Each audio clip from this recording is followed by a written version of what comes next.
and Kaylee for roll. Thank you, Chair. Nick Saunders. Here. Beverly Wilkins. Here. Luke Charbonneau. Here.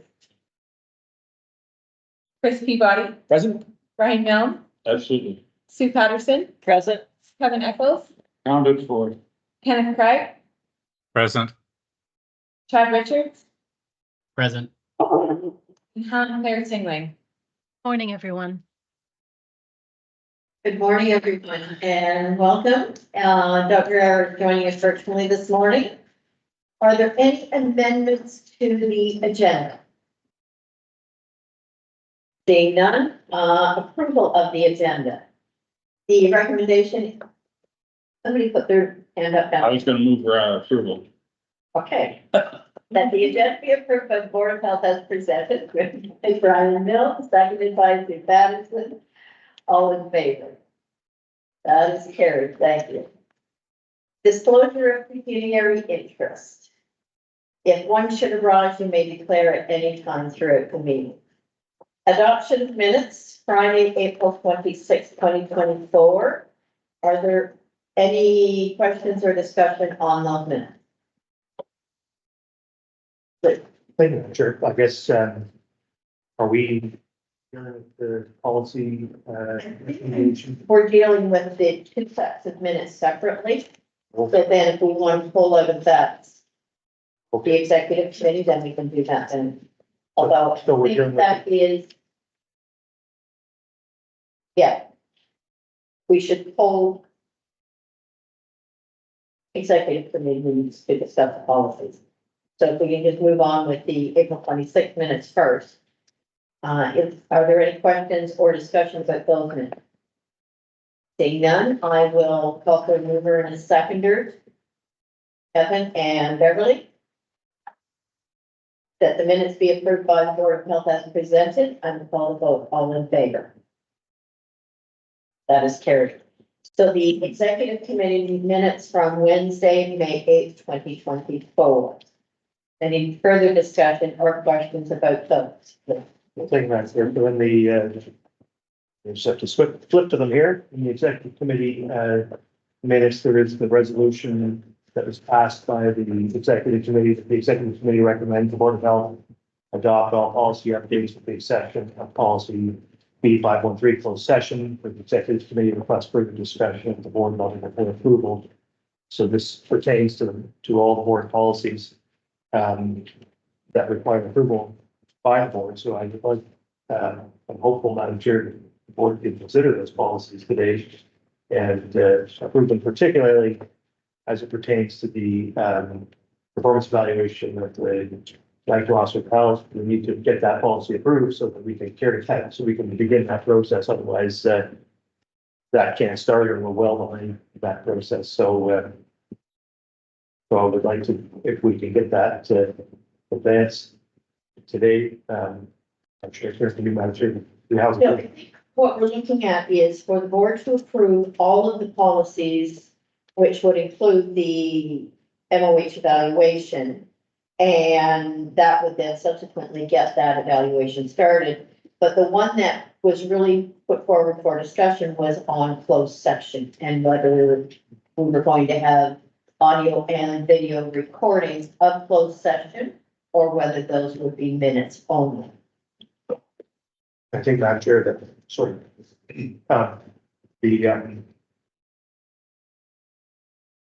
I don't know if members of the board have had an opportunity to review these policies or not.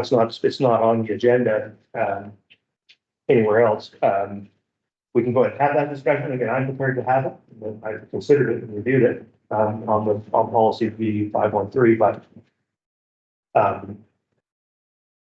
idea, we could, from my perspective, have that discussion today is critical. We had at a different time, but it would be nice to adopt the rest of the policies. So I don't think it's going to take that long to have that discussion. And I think Dr. Aaron, you have a comment to make here, and Helen Claire, I'll come to you next. Yeah, thank you, Madam Chair. Through you, as the minutes from the executive committee outlines and the chair outlined, there was unanimous agreement among all members on the committee on all changes that are made except for one, which is the a recording of audio within the camera, which is one of the best practice recommendation by the ombudsman. And the committee didn't feel unanimously about it, and the committee recommends to the board to have this discussion. I see no reason not to have a discussion and approve all the policies together since the whole process was done. If it needs a separate item, I don't know if there's a need to add it to the agenda as a separate item or have the discussion right now. It shouldn't take much time, like the chair mentioned. Thank you, Dr. Ara. Helen Slater, you had your hand up. Thank you, Madam Chair. Through you, I would like to hear that everybody around the board table has had a chance to review those policies. I think that's critical before there be any voting on it. And second, I think perhaps it might be good if we pull these out and have a look at them separately if people have not had a chance. And with regard to the argument that we need to approve it now so that we can undertake the belated appraisal of our medical officer of health, we do have an existing policy. It didn't die on the vine. So there's no reason for that to be held up at all. It is very overdue. And that is, from my point of view, the priority. We need to get on that. And we need to look at the policies. The final thing I'll say on the policies, from my review of it, you know, we have made errors as a board. In particular, the number of the executive that was appointed without reference to the existing policy that clearly specified a number. And now there is a suggestion that we simply change the policy to adjust to this erroneous decision that was made around the board table. And I respectfully suggest that that is not a good governance model. In other words, to just sort of ad hoc do things and then change policies to conform. Policy is supposed to be thought through, carefully understood, any changes made with real diligence. And then from that flows the behavior of the board members and what governs us. Thank you, Madam Chair. Thank you. And Ken, did I see you had your hand up? No, okay, thank you. Madam Chair, if I may Yes. follow up, thank you. Yes, go ahead. So I agree with one point there that's very strong, that the policies have already been uploaded a month ago for review and reviewed by the executive committee a second time, and also uploaded in a folder. If people didn't have time to review them, I agree with the point that everybody has to have the time to review them. No question about it.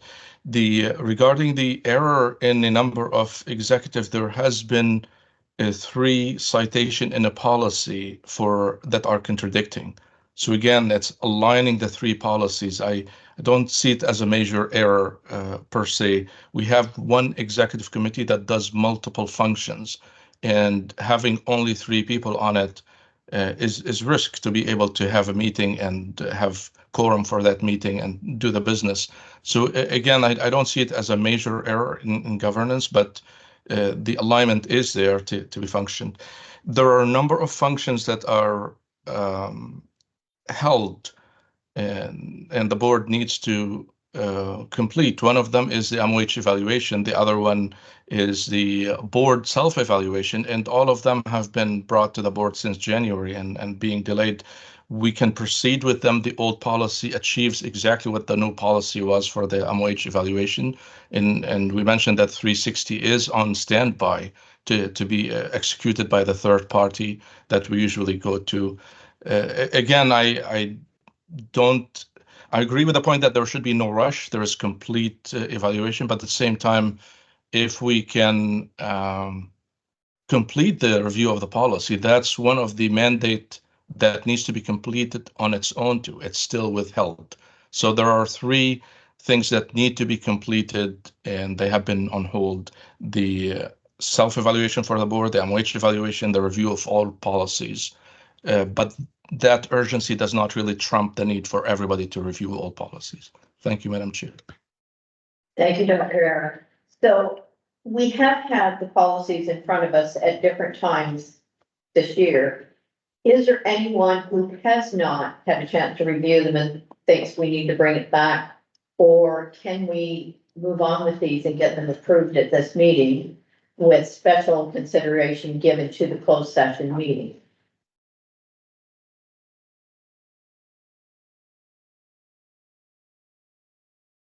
I'm getting nods around the table that we have all reviewed. Helen Claire, you had your hand up again? Yes, thank you. May I ask that we actually have a positive attestation from every member rather than nods around the table? So to answer the question, yes, I have read these policies so that we're all very clear. And I had some questions about the policies themselves that that I'd like to raise. They're not a lot, so I don't know if this is the appropriate time or if there's another time. Okay, thank you. So I'll maybe ask that question. Everybody who has reviewed the policies and who is comfortable with moving forward, raise your hand. Okay, I'm seeing that with everyone, so thank you. And let's move on to the one that is being debated, which I think is number 513, the closed session. And I would just ask for everyone's thoughts on the closed session, whether those are totally recorded or minutes only. Brian? Madam Chair, thank you. I just want to be clear on what exactly the executive, what the concerns were from the executive, if I could ask that, please. So in my perspective, with Georgia Bluffs, we audio video record everything. Other members on the executive don't do that, it's minutes only, and that's where we felt it was something to bring back to the full board for everyone's thoughts and opinions. Do we want everything recorded totally or only minutes taken? So when you say minutes only, you mean handwritten or Yes. recorded? Yes. Documented. Minutes that- Transcribed, there's the word I'm looking for. Transcribed, there's the word I'm looking for, as opposed to videotape. Thank you. Yes, All right, thank you. Yes. I'm clear now. Thank you. you go ahead. Yeah, you know, Chair, yeah, I mean, it's the choice of staying with what we're doing right now or having video recordings that are kept on record. And the concern was raised by me, not so much necessarily because of the fact of video recording, but the fact that I don't think we have the policy framework in place to understand, you know, how long we'll hold on to those recordings, where they'll be stored, who will have access to them. I think there's quite a few questions that I don't have the answers to, and just in terms of, you know, how long does it recorded, you know, it's very different to retain a video file than just to retain a written set of minutes. Where is it stored and for how long? And that has some implications just in terms of operations and management of those files, and also then who can access it is a major issue just in terms of the sensitivity of those files. So I think there are unanswered questions. Just putting the extent to which it's in the policy is really just a sentence saying that they'll be video recorded, but it doesn't have a lot of other information backing it up. And so I'm concerned that before we take that step, that we ought to have those answers. And also, it starts to implement a different standard of minute keeping, if you like, than what we are implementing even now in our open sessions. I like the open session is recorded, yes, but as far as I know, it's uploaded just to YouTube and that's where it is. And it's only there as long as YouTube keeps it there.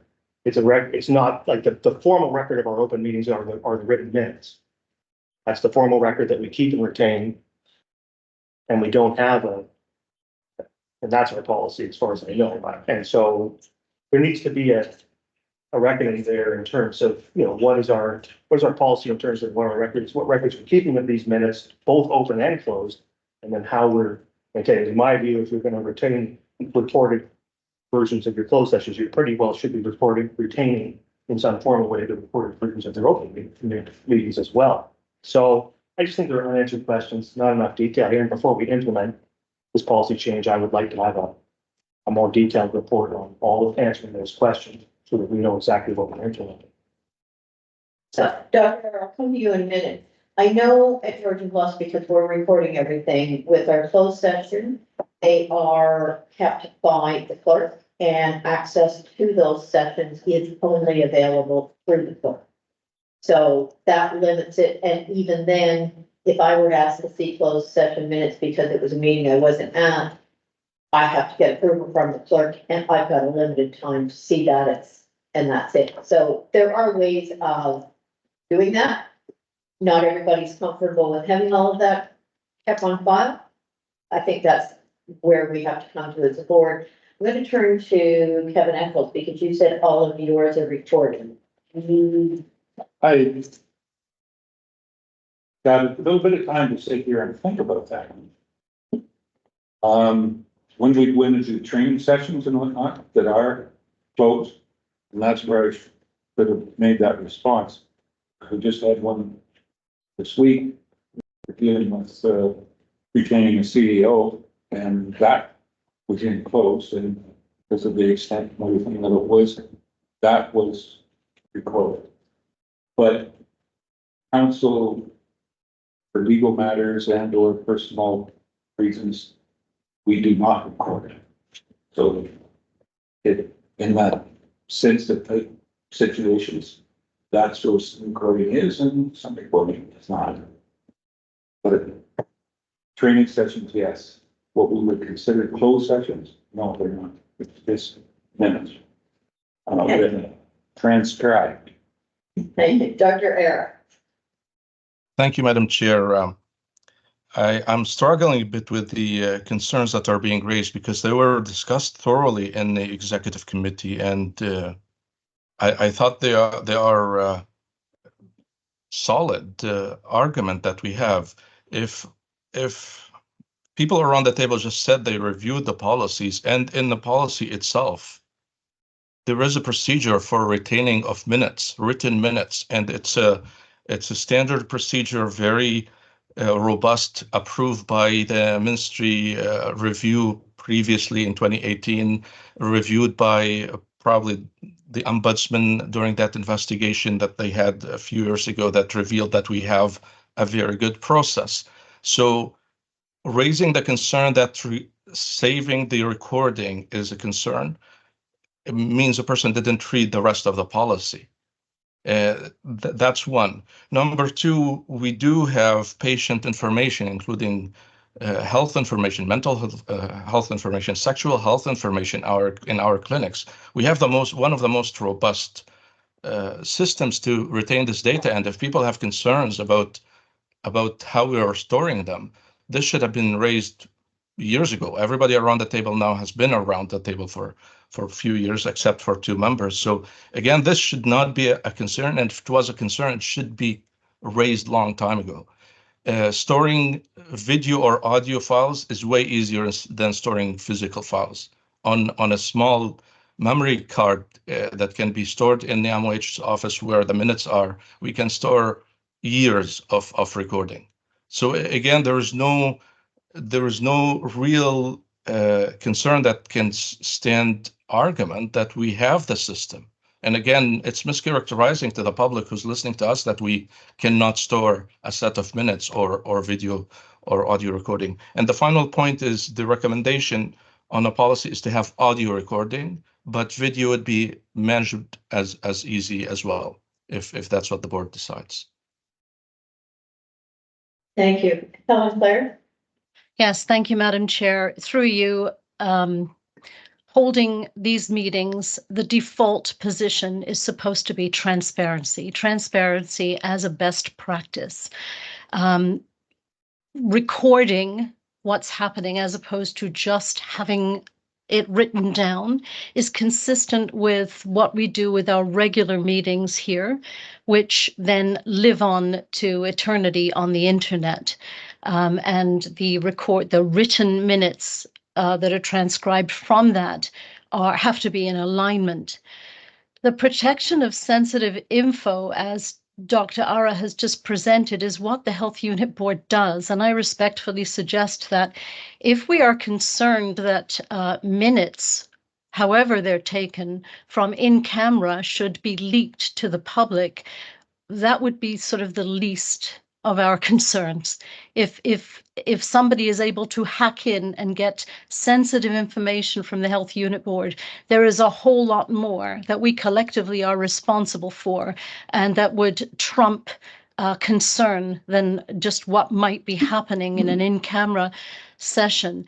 But the final point I would make is I believe that the Ombudsman's best practice was that we have electronic recording. I would ask Dr. Ara to comment on that. And if that is the case, absent any real reason why we shouldn't be following the advice of the Ombudsman, my vote would be that we do precisely that. Thank you, Madam Chair.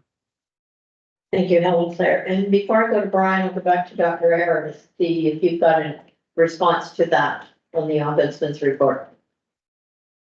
Through you, Madam Chair, yes, that's a recommendation every time we connected with the Ombudsman's office. It is in the handbook.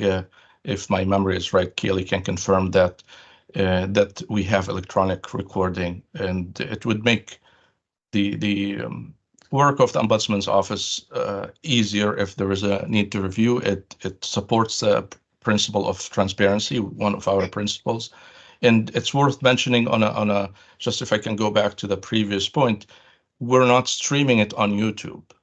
We record it on our computers and we stream what the part we want to stream on YouTube, which is the public session. Just to be complete there, Madam Chair. Thank you. Brian?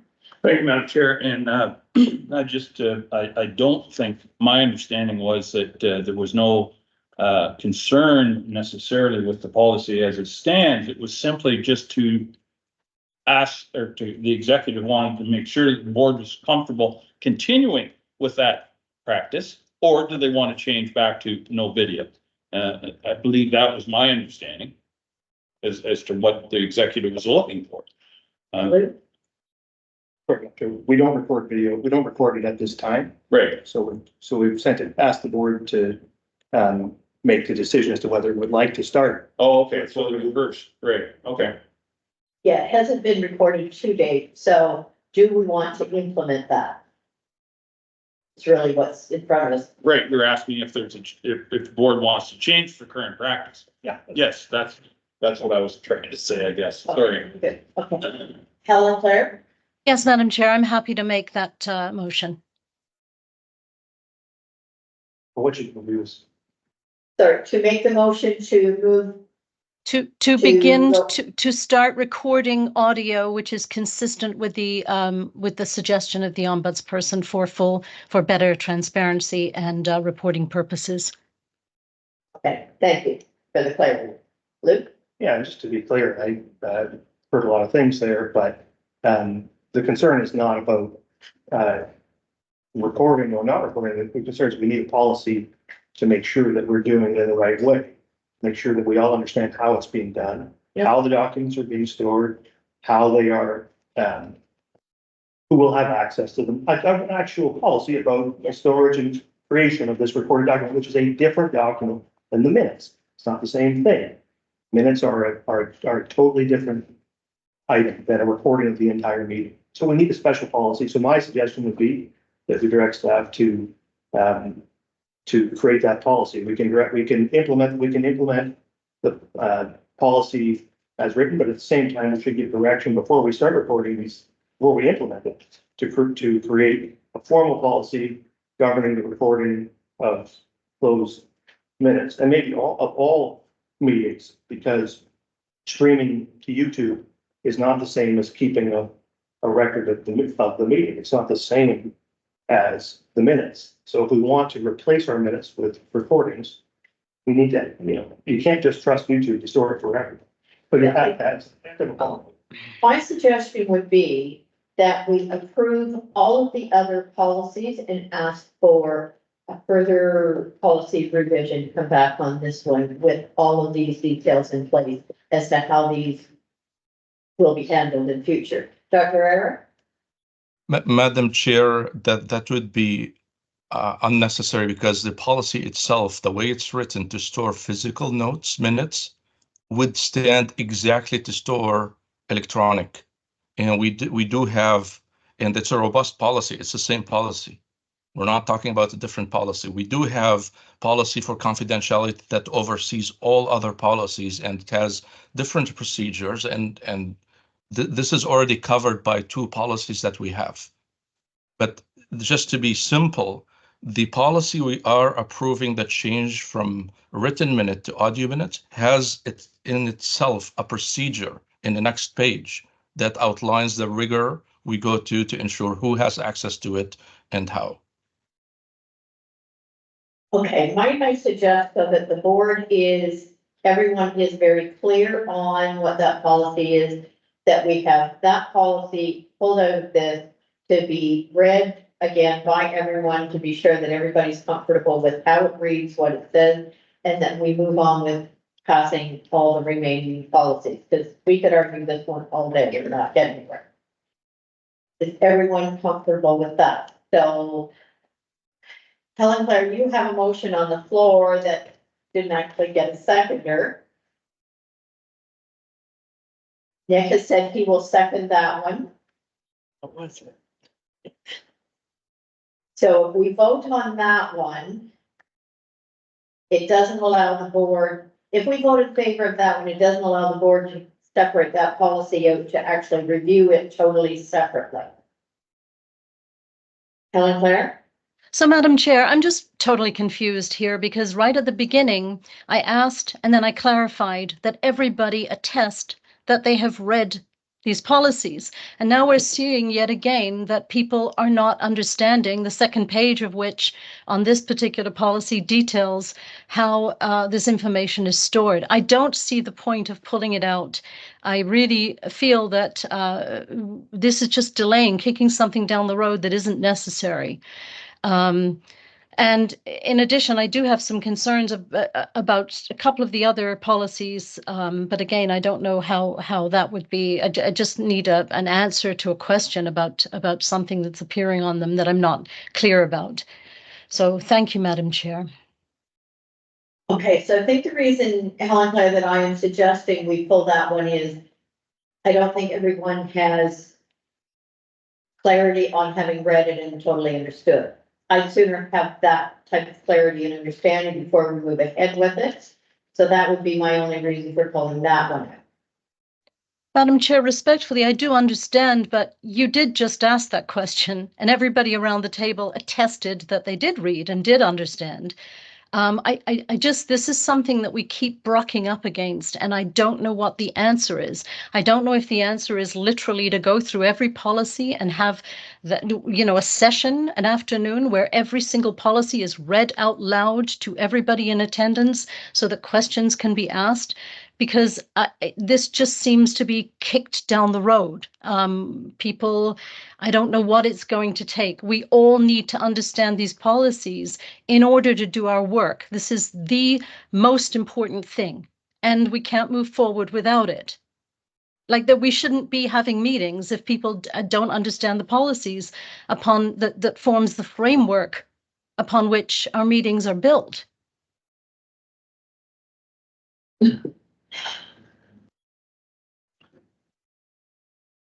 Go ahead. There's not a question about having reviewed the policy. I read the policy several times because I reviewed it in front of the executive committee. It's happened to be of the view that we need a specific policy on video recording of closed sessions.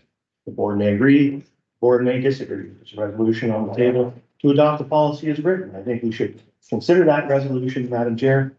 If it passes, so be it. If it doesn't pass, then we will come back and consider it the way you have suggested. So I say call the question on the resolution, and then if the resolution doesn't pass, I'll make another motion.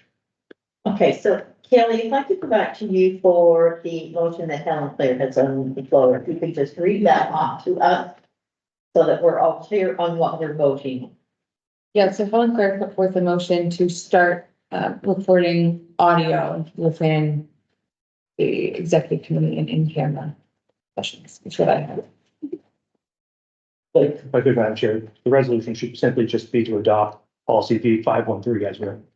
If as a friendly suggestion to the folks who've made that resolution, because that the policy as written does what you're suggesting you would like it to do. Okay, Helen Claire, do you understand that? Okay.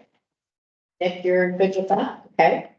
So I will call the vote on that. All in favor? Opposed? That fails.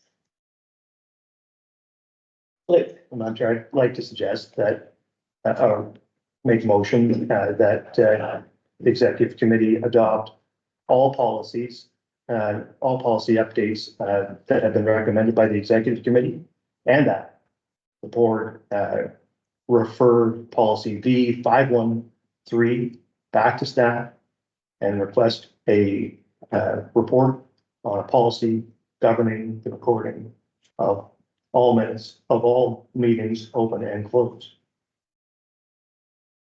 okay, can I have a seconder for that motion? Kevin, Just, you said that the board, you said the executives, So I didn't, yeah, the board approved the executives. sorry. Just wanted to, yeah. If And I the was, executive if I approved was, the executive. I'm sure that I misspoke. Thank you. Yes, I'll second. you're seconding, okay, any further discussion on that?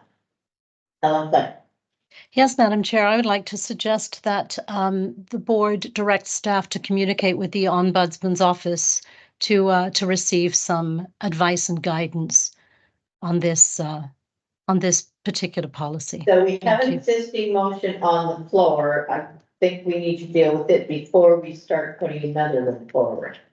Dr. Am I Rare, able- Yeah.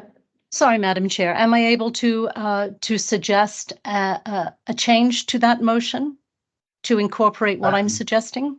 Madam Chair, I don't have any difficulty with what Helen Claire is suggesting and would be happy to have it added just as a friendly amendment for the resolution. Okay. Thank you. Dr. Rare. Sorry, Madam Chair, the line wasn't clear. So like, are we, if the motion can be read the way it's amended eventually? I'm sorry, I didn't quite catch that, Dr. Rare. You wanted the motion read as amended. Okay. No, sorry, thank you. I'm just, I can't hear everything, so I'm just wondering if it can be rephrased. It's just the last part I missed. Kelly, do you have that down?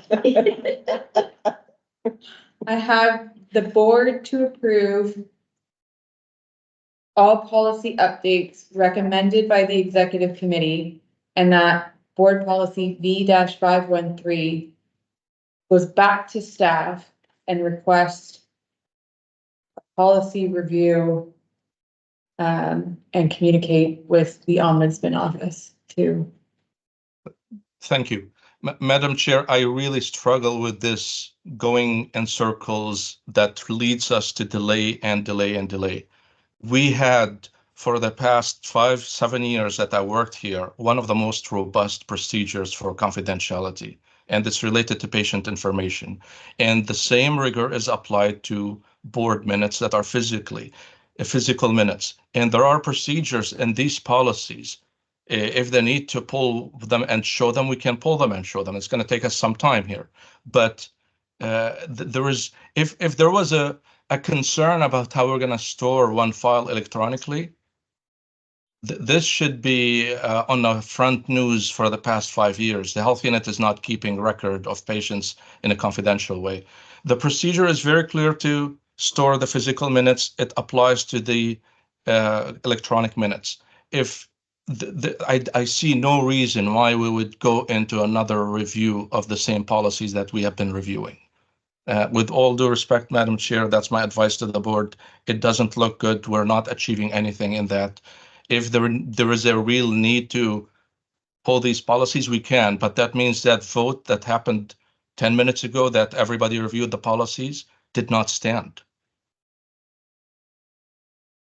So I think what I'm hearing from the board is that we would just like to be very sure that that policy is clear to everyone for transparency's sake. We're not questioning the ability of the Board of Health to keep information confidential at all. We just want to be very clear about how closed minutes are being kept.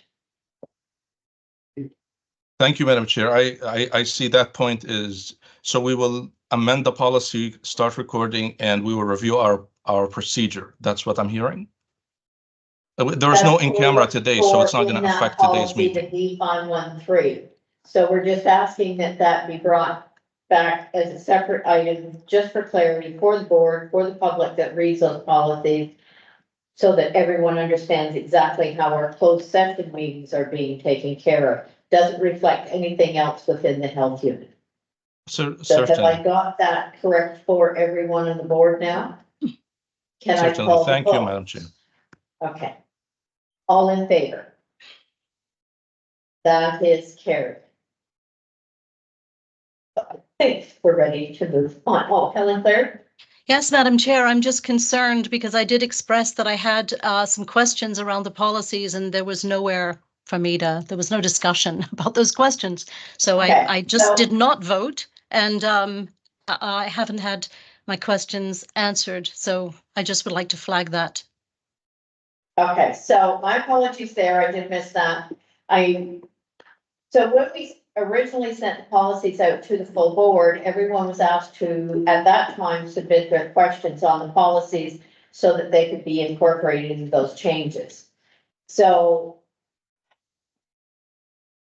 I'm not sure what your concerns are regarding those policies. Yeah, so Madam Chair, happy to answer that. I didn't have concerns about the policies.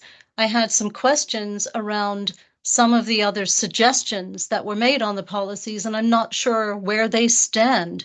For example, policy 400 and policy 510, there were suggestions that an incentive be provided for board members to show up regularly at meetings and to read materials in a timely manner. I was actually quite appalled to see such a suggestion.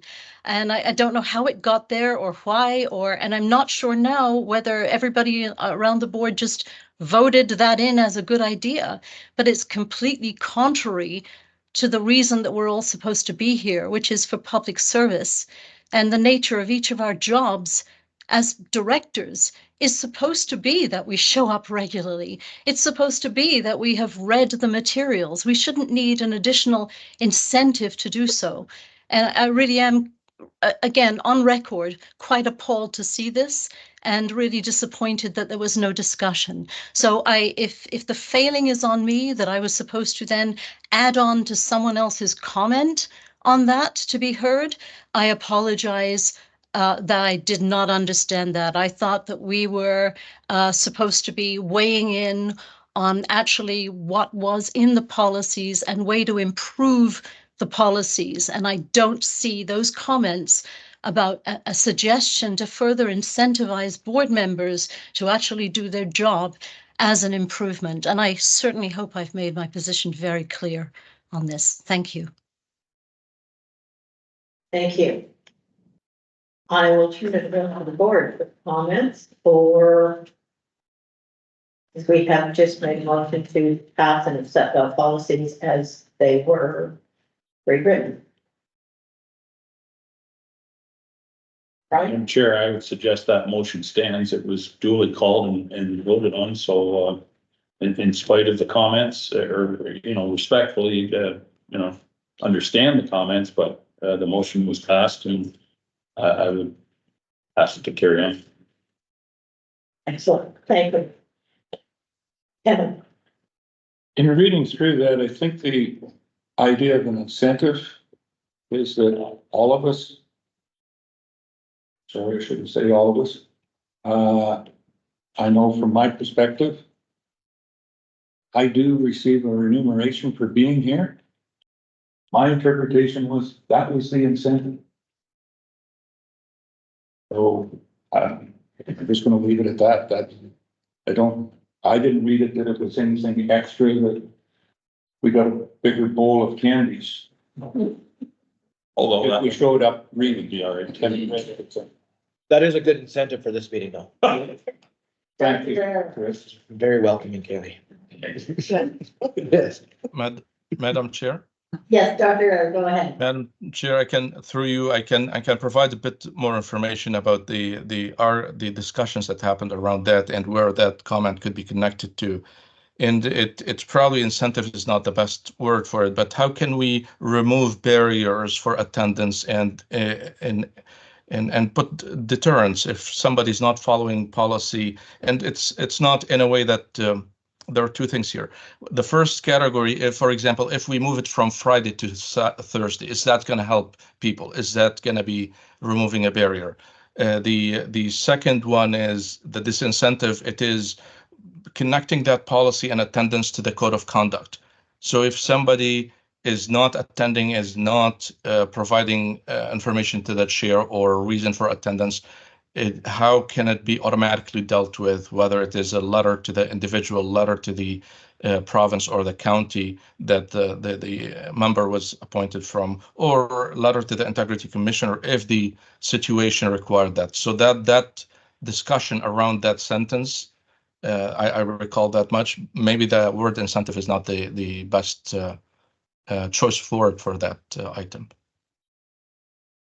Thank you. That does help with clarity on that one, I think. So if there is nothing further there, do we need to still move that those minutes be accepted from the executive committee? Yeah. Okay, could I have a mover and a seconder? Luke? And Chad? All in favor? That is carried. We're on to correspondence and media releases. Who am I turning to on this one? Dr. Era?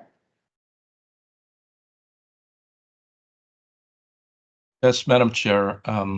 Through you, we have, just looking at the correspondence page, through the pages.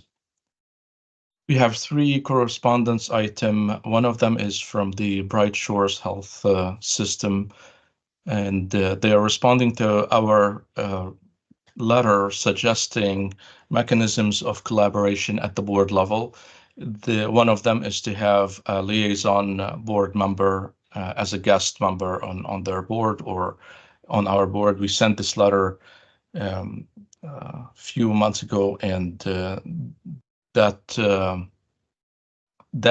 was based on a history before the pandemic where there was that mechanism, and the response was affirming the need for more collaboration and strengthening that collaboration.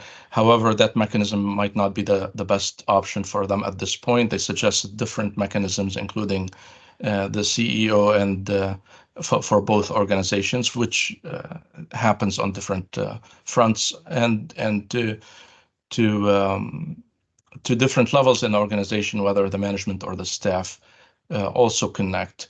My recommendation there, Madam Chair, is to receive.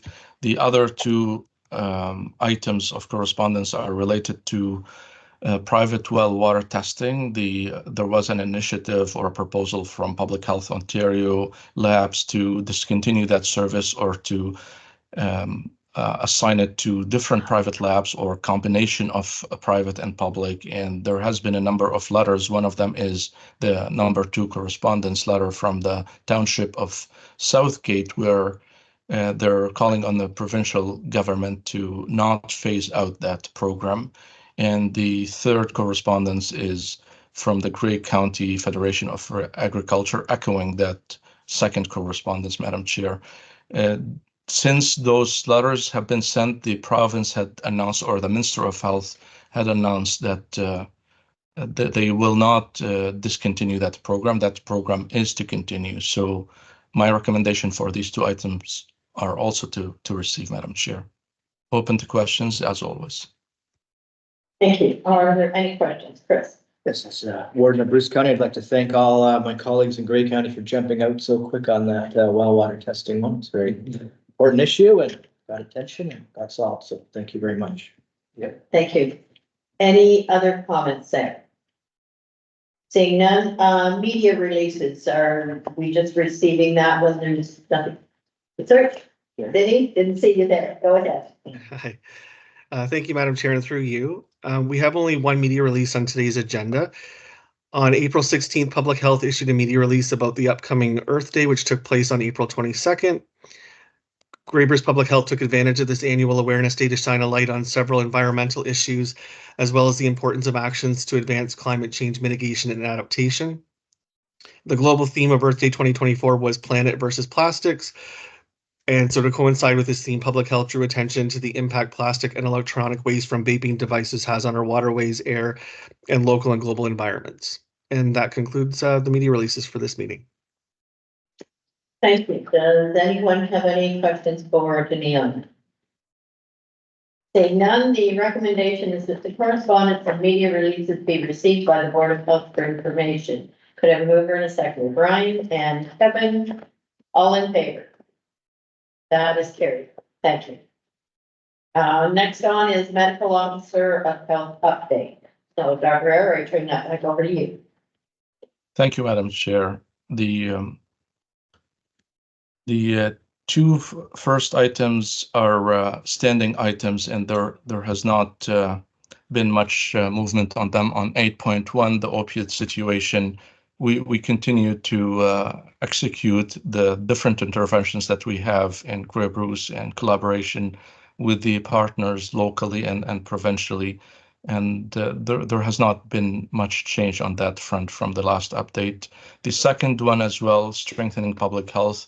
The review of the public health standards is ongoing. The last time I mentioned that there is a survey where number of health units can weigh in, or all health units can weigh in, but number of staff or MOHs or senior management can weigh in on the consultation, which is very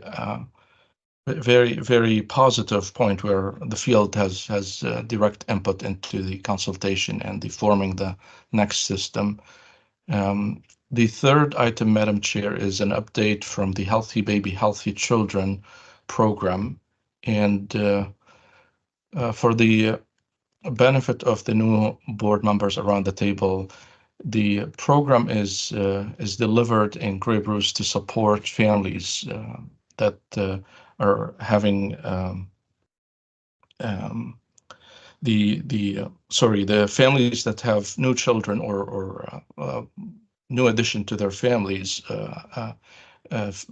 especially families that are disadvantaged, whether it's one parent family or the mother or the parent or the baby might have difficulty or disability that would require additional help. So our team reached out to through passive and active surveillance to identify all these families in Grey Bruce. And in 2023-24 fiscal year, we reached out to 62% of the total families of the newborn in Grey Bruce. Newborn is the word I was looking for earlier.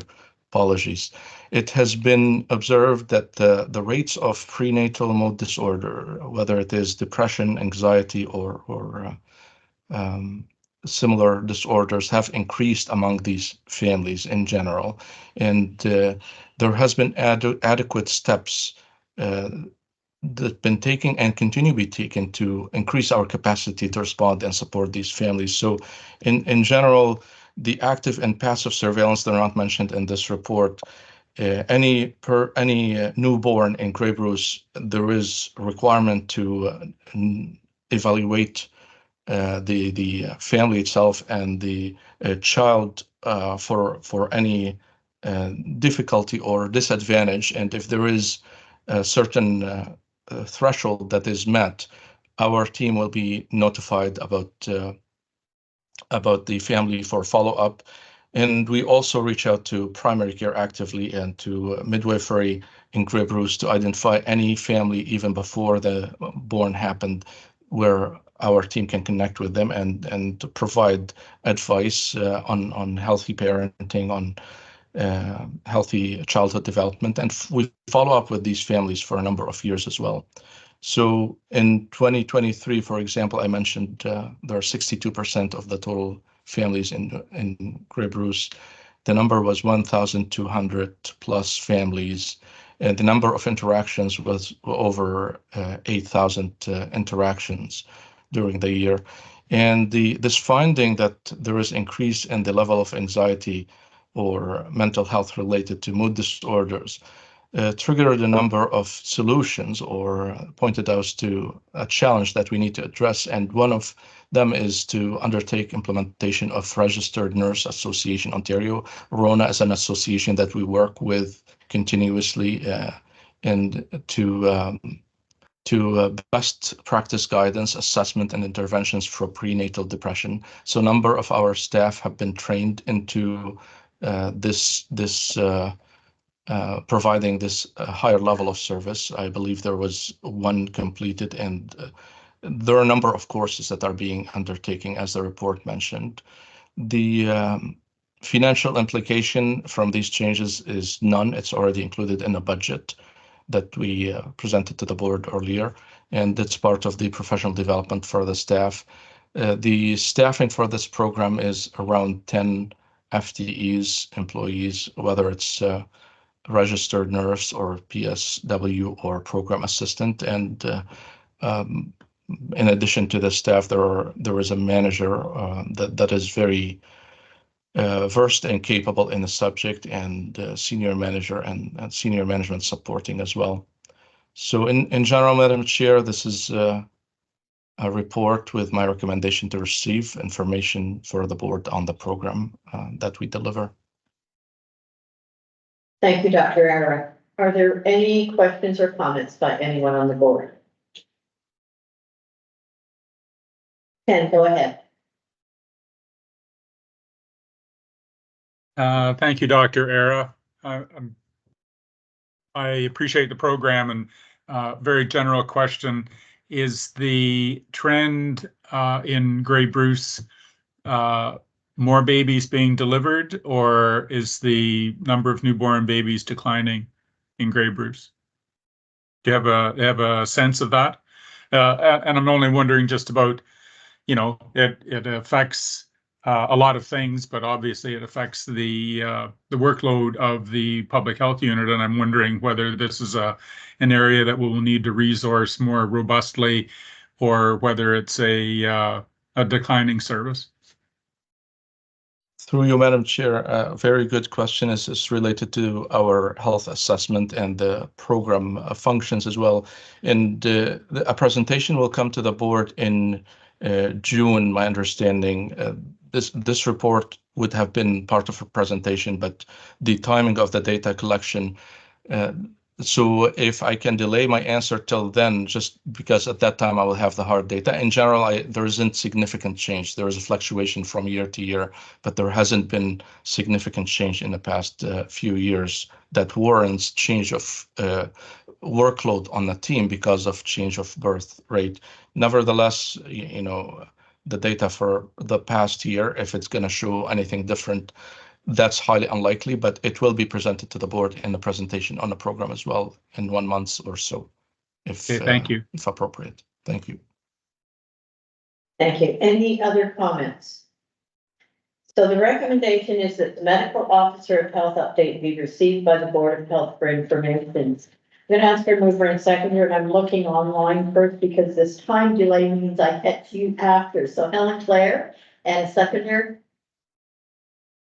Beverly. Okay. There's no further discussion. I will call the vote. All in favor. That is carried. Corporate Services Financial Report. Over to you, Kim. Thank you, Madam Chair. This is the March 31st, 2024 financial update. So as of March 31st, we had a surplus of $220,000. That related to the senior sponsor programs. We received that additional base funding that we asked for in 2023, and we confirmed that any unused amount from that we could use in January to March of this year. So that has created a bit of surplus in that quarter. So that makes it up about half of the surplus of $200,000. And then the other half is for non-inventory programs, which is predominantly the underspend in the operating lines. So our material supplies, PD and stuff like that, which should level out throughout the year. Our one-time funding lines are in the budget, again, primarily because of the hub initiative. That's an April to March calendar year program. And we received a large increase to our allocation in 2023, but we received that estimate in November. So we just wanted to be able to make all the changes we needed to in those formats to fully utilize that. But that understanding was offset in the one-time funding by the receive the RSC and then put it back to salaries and budgets are under budgeted by 51,000. So we did do an analysis on all the different classifications and weren't huge variances are in schools, as well as the payroll, but we hired some additional VA solutions to that outside for the year. And all the operating expenditure lines are under budget. As our variances continue to be equipment supplies and versus LPD, which is pretty normal for Q1 for capital projects. So in April, for the water and medical clinic, the drywall partitions were installed, window work was completed. We now have 3 small change orders have been approved, but the project is on budget. It's on schedule, if not a little bit ahead of this time, so that's good. And the RFQ for movers has been completed, and the funding has been awarded. That's the moving all the equipment, the document of the chairs and ice raising up and storage into the main. But any questions? By anyone? Brian? Thank you, Madam Chair. Kim, what, line item or what operating expense line would, consulting fees, land on? Yes, if you look through your share, if you look through the statement of operations, it's down, it's under operating expenses, it's down near the bottom, it's under purchase services / consulting fees. So to date this year, we have spent $9,600 Correct. and all bills are paid. And then there's a separate line with legal and negotiations. Yep. And we've spent this year on legal $6,000. That's what I'm understanding today. Yeah. Thank you. Any other questions? One item that I've been heard for, Ruth, I think this is when we had our orientation, was a question you raised about the regulatory reporting and how do we know that that's been completed? And it shows up here in Kim's report each month, so if everyone knows that that's where we can look to get that information. So next item is the video audit signing communication. Is it like this as well, Kim, or do we have video only? Videos. Okay. Okay.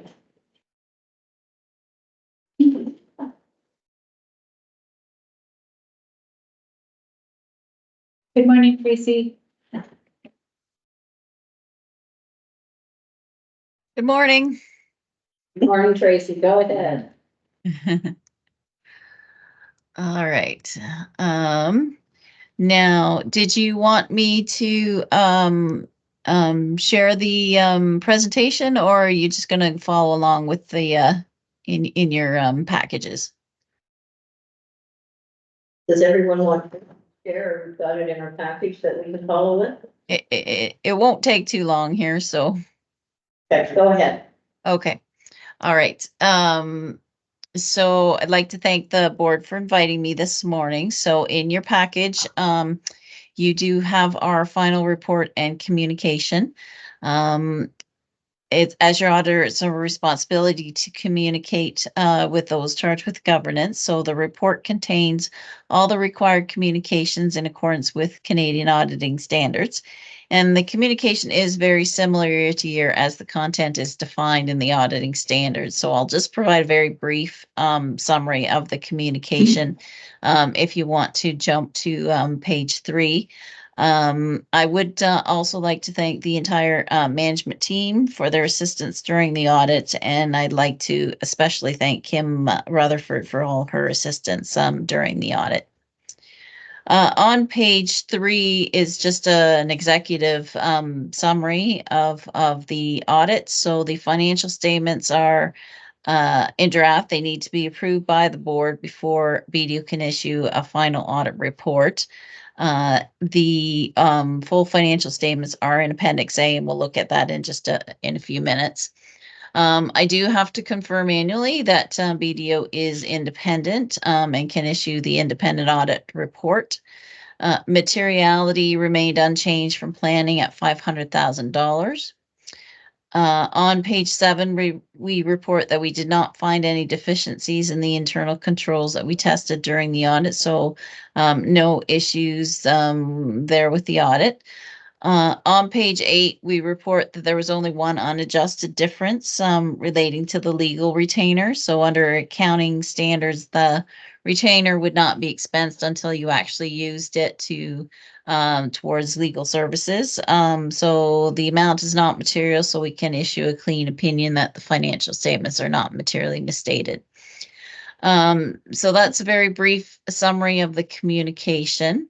I'll now provide just a brief high-level overview of the key financial indicators in the financial statements. So you'll find those in Appendix A if you want to scroll through the report a little bit. And then once you get to Appendix A, our audit report is on page 2 of the appendix. Last year, there were significant changes in the auditing standards, which affected us as auditors and how we planned and performed the audit. This year, there was some significant changes to accounting standards relating to asset retirement obligations and financial instruments. So the new standards affected the health unit with the financial instruments, and I'll talk about a little bit about that. I just want to note that the preparation of the financial statements, including all these disclosures in the notes, is the responsibility of your management team. Although we can assist as in formatting and making suggestions on the wording, all the numbers are provided by your management team from your accounting records. And so I would like to thank Kim again for all the work that she did to implement the new standard, because BDO has to maintain our independence to provide that independent audit opinion on those financial statements. There are also new international independence standards that are stricter than ever before. And so to confirm our independence, the audited financial statements are now actually reviewed by an experienced BDO manager outside of the audit engagement team, even after going through multiple levels of review by the engagement team itself. So it is very important that your management team and Kim provided all the assistance to get the financial statements to the way they are for your presentation.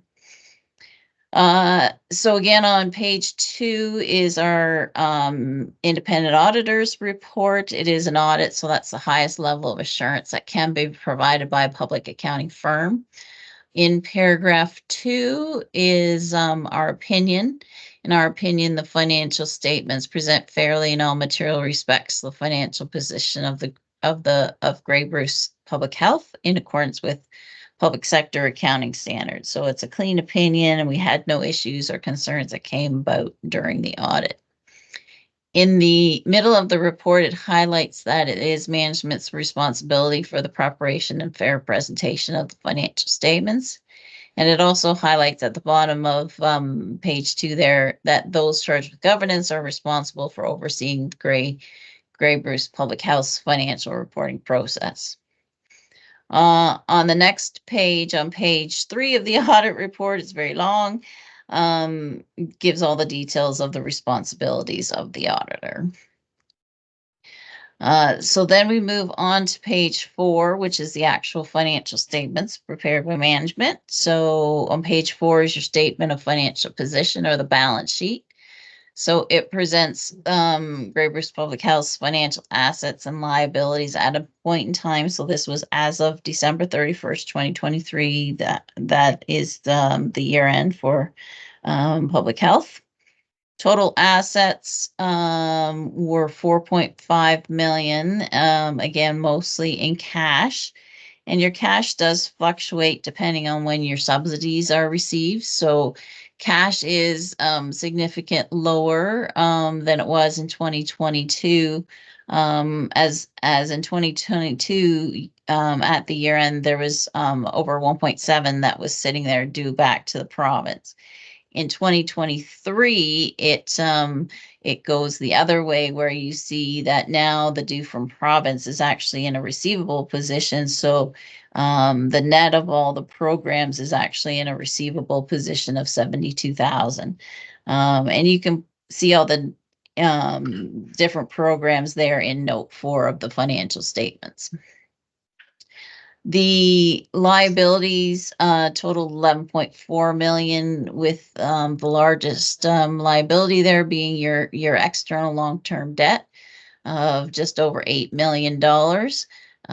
So that's made up of 2 loans, one at 4.82%, one at 3.03%. Those are maturing in 2030, 2033. So those rates are set until that time.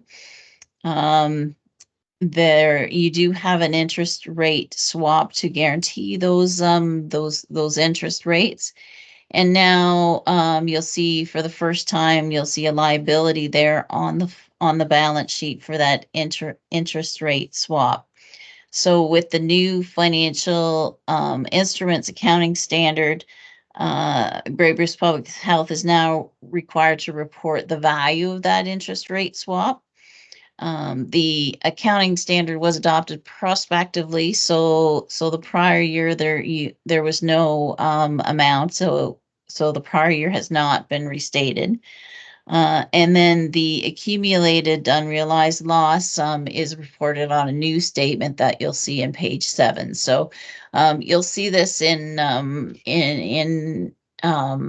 all public sector financial statements. This isn't new just to you, that you'll now be seeing this new statement and this remeasurement gains or losses. You'll see that in all new in all public sector accounting standards for the first time in 2023. The second accounting standard that actually doesn't affect the health unit because is the asset retirement obligation. So this is a liability that's required to be recorded by public sector entities for to rehabilitate capital assets, anything that's required under law, under legislation. A common situation you'll be seeing is asbestos in old buildings. And since the public health building is new, you don't have any liability to record for your organization. The only thing new in your statements for that accounting standard is there's a new significant accounting policy note that basically explains what an asset retirement obligation is, and the fact that you don't have one to report. So that's the only impact to your financial statements. The accumulated surplus at the bottom of the balance sheet, $1.6 million. That accumulated surplus is now broken down between the operating surplus and the remeasurement losses. So you'll see the operating surplus on page 5 and the remeasurement losses on page 7. The operating surplus is essentially your capital reserve. And so you have a small capital reserve that's being generated from the MOE rents. So that's the balance sheet. Page 5 is the statement of operations, the transactions for the year. So this is all of the programs are all consolidated into this statement of operations. Total revenues were 17 million, a decrease from the prior year because the COVID programming was definitely less in 2023 than in 2022. Total expenses were 17.2 million, and that includes 948,000 in amortization. That is not funded. That's just a cash, that's not a cash amount. So that brings you down to the annual surplus of 356,967. Again, it's important to note that that's not actually excess funding that you've received from the province or the counties. The funding revenue that's recorded on your income statement is matches the actual expenses incurred, and any funding to be received or repaid is shown on the balance sheet in that due to province and in note 4. Any funds received for programs that are extending into 2024 not yet spent, those would show up on the balance sheet also in your deferred revenue. So this annual surplus of 356, what that is really funding that's been received for capital assets and also for the principal debt repayments.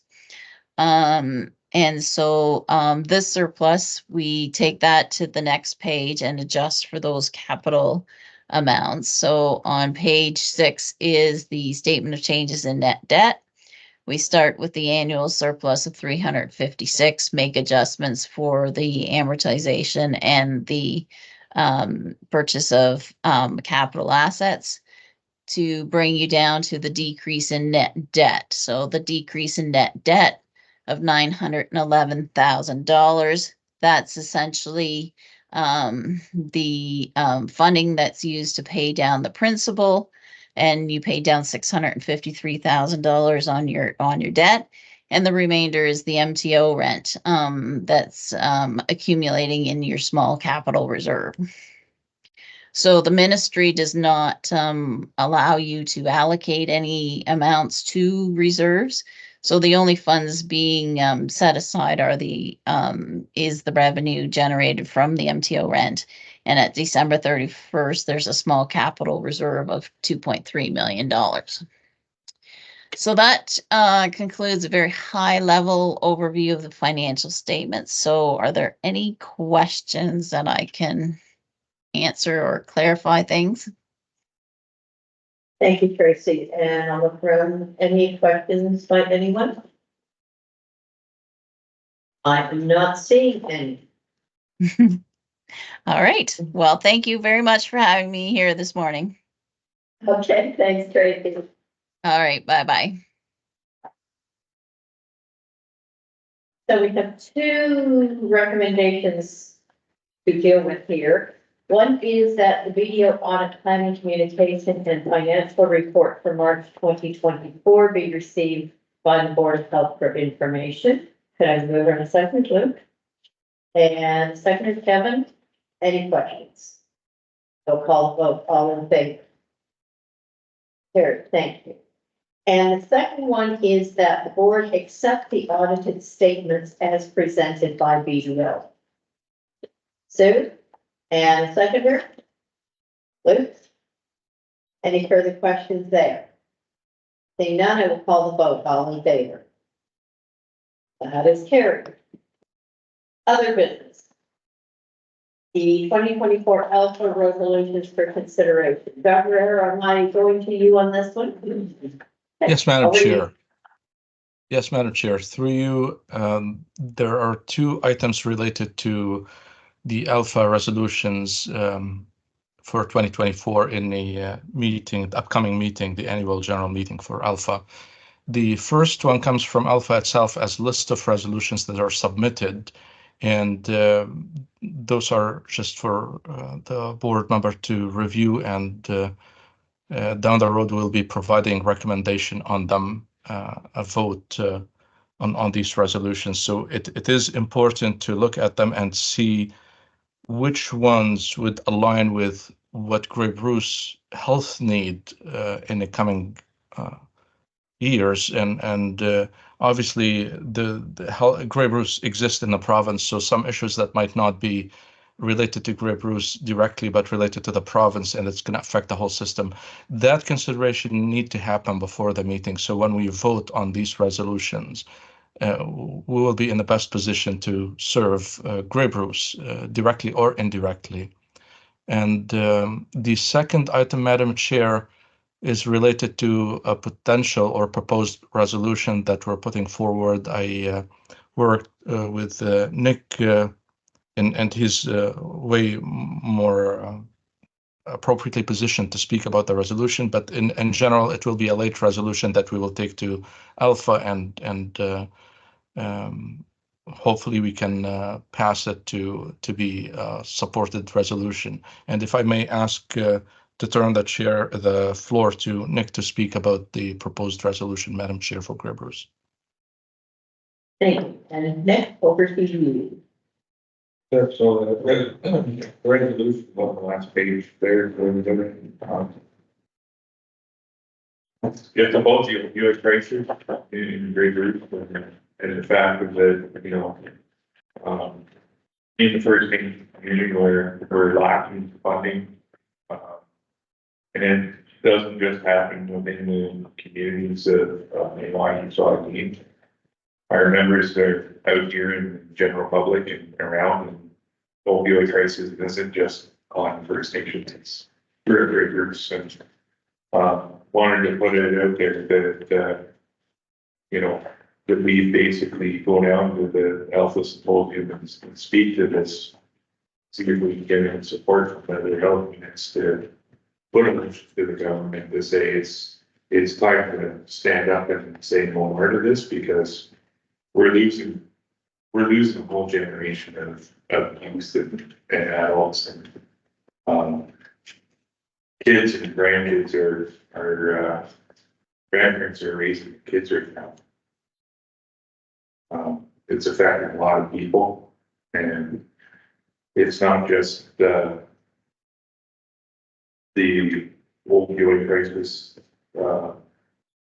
It starts to affect the first responders. It starts to affect the council members in different municipalities. Even on chief and council, it affects us. We're only human too, and start to see those things happen with mental health for people that are representing inside. So that's what doctors are going to be talking about, but wanting to know if we thought it was important for the board is that they would be in support of this resolution going down to the Alpha Symposium and speaking to it and having it put forward on the floor. Thank you, Nick. I'll go Brian first and then Luke. I'll move support. Luke. That was what I was going to do, so I'll second it. Okay, excellent. Any further comments from anyone? Seeing none, I will call the vote. All in favor? Chad. Oh, Chad. Oh, Chad, sorry. Go ahead, Yeah. Chad. Yeah, no problem. I'm fully in support of the motion. I just and the resolution. I just had maybe a couple questions about the content and just some wording used in the report. In the first paragraph, we talk about with addiction problems often veiling undermining issues of past trauma. I wonder if we mean underlying issues of past trauma. I found the word undermining just strangely placed in that instance, but maybe I'm missing something. I would defer to Nick and Dr. R's expertise on that. And also later on, the word undermine is used again. I think when we're talking about is, undermined and misdiagnosed by healthcare system and staff. I wonder if the word undermine might be, I don't know if healthcare staff are working to actively undermine patients that they work with. So I just wonder if that's maybe a bit, might be just mischaracterizing a little bit. Or if we need to look at changing that, but again, would defer to expertise and other thoughts. And then with respect to the specific ask of the resolution, I just wonder if we might need a bit more specificity around what we're resolving. I think that we're asking the Association of Local Public Health Agencies to support the petitioning of both the provincial and federal governments, but I'm wondering, who are we calling on to do that petitioning? Are we calling on Alpha to do the petitioning, or just that they support individualized petitioning? It's just not clear who takes that action from this resolution. And I'm just also wondering if we might need to get a little more specific about who determines the appropriateness of funding or the level of funding required. Like the way that I read this, if I were, I think there's the potential for federal, provincial levels of government to say that, well, we've determined that this is an appropriate level of funding and therefore, your resolution has been met. So I wonder if we need to kind of set a ceiling or a floor on what that support looks like and who determines the level of appropriateness, just to get a little bit more clear on what we're calling for. Thank you, Chad. Nick? When you talk about the second undermining, often when our members go into the hospital, whether it's in, Wyerton, Owen Sound, Southampton, many of our folks are met at the door when they're going through crisis, and it's stated to them that this isn't a mental health issue. This is an opioid or an alcohol issue, and they're told that they don't need to be there, they're wasting time. And yet it actually is a mental health issue. I can, obviously I can't use names. I know that I've taken people in there before and they've been told at the hospital that they aren't in mental crisis. And those folks have, unfortunately, committed suicide shortly thereafter or attempted. And I've seen people go in there that are, struggling and they're fighting. People don't choose to decide that they want to be a drug addict or an alcoholic. That's not something that somebody chooses. And as they go forward, for them to be basically told that they don't have a problem, or they're being labeled as something else, and then they pass on from the opioid crisis. I try to be careful with my words here,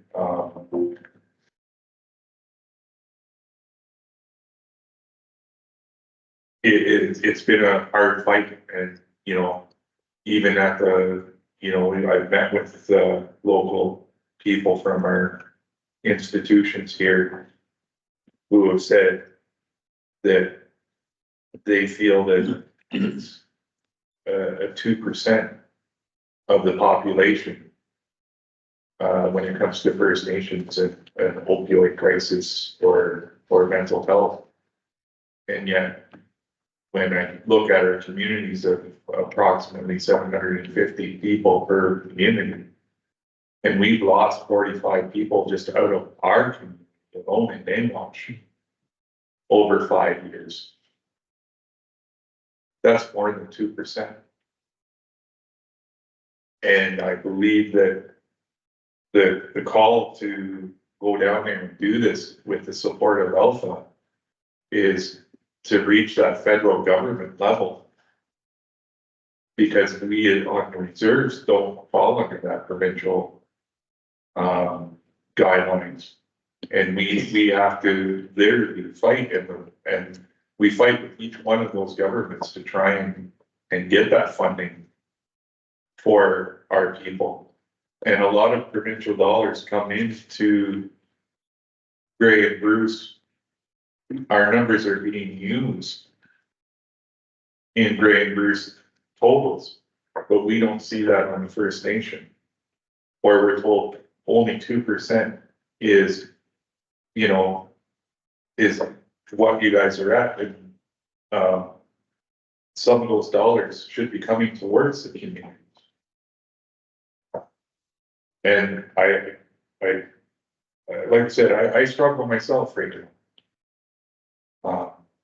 It's been very hard, and I'm going through my own struggles right now.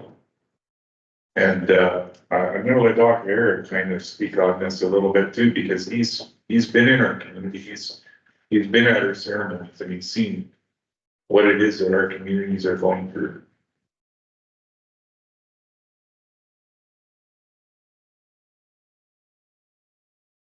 Dr. Ara, would you like to speak to this? Yes, please. Thank you, Madam Chair. I had my virtual hand risen, Gus. Thank you so much, Chad, for the feedback. This is a very, very helpful feedback, and I will explain why. Let me start with the last point, since Nick called on it, which is your last point. Who determines the fund for the support of these programs? In general, in Canada, it's the federal government. It's the FNIB, the First Nation and Inuit Health Branch.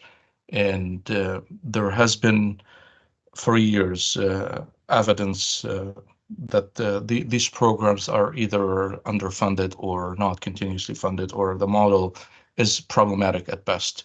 And there has been a number of pilots. The last one I worked with was in Thunder Bay under Dr. Williams when he was a medical officer of health for that area. He started an initiative where three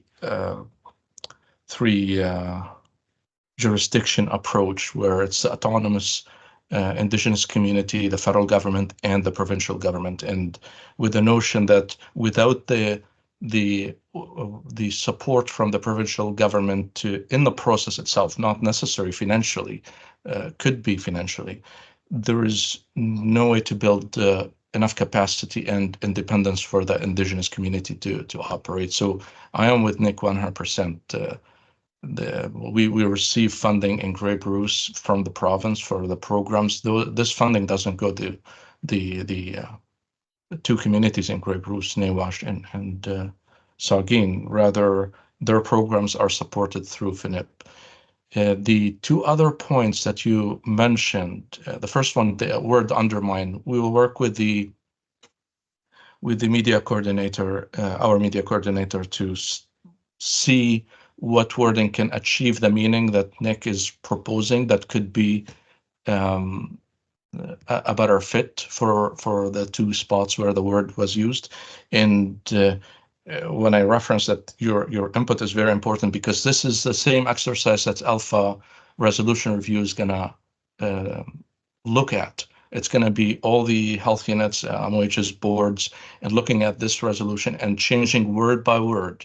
Actually, not every word by word, but any word that is flagged to suggest a different amendment. So if we do the work earlier, we have a better chance of passing the resolution. And just for knowledge of the new board members, these resolutions, when they're reviewed, they're sent ahead of time, reviewed by a committee from Alpha, and this process will happen in the background in the email. Except for the late resolutions, if the resolutions are submitted like our resolution late, this process will happen live in that meeting. So it's very important to have our wording straightforward to the meaning that we intend. Then there will be two votes on it. The first vote is to accept the resolution to be added, and the second vote is to accept the resolution to pass or not. And that takes us to your last point, which is what type of petitioning and who does the petitioning, and is it Alpha or individual? It could be a wide array of options, and we don't need to include it in the resolution because Alpha, in its nature of work, is strategic. They look at the coming 10 years or 5 years. This is what we're going to do, and if they decided to have this as priority resolution, they're going to use everything in the arsenal, from petitioning as Alpha or petitioning as health units or boards or you name it. So again, all your questions are right on, and I really appreciate that you brought them forward, because our listeners, the public, would benefit from that as well. I mean, they will benefit from hearing our discussion about it. Thank you. Thank you. Chad? Yeah, that's excellent. Thanks to both Nick and Dr. R for working on this. And yeah, my questions in no way indicated a lack of support. In fact, this resolution and the motion to accept it has my full support. I was just looking to strengthen the resolution in any way that we can. Thank you. Any other questions before I call the vote? I will call the vote. All in favor? That is carried. Thank you, everyone. And that is the end of our agenda. I'll adjourn. And Chris. All in favor? That is carried. Thank you, everyone. You.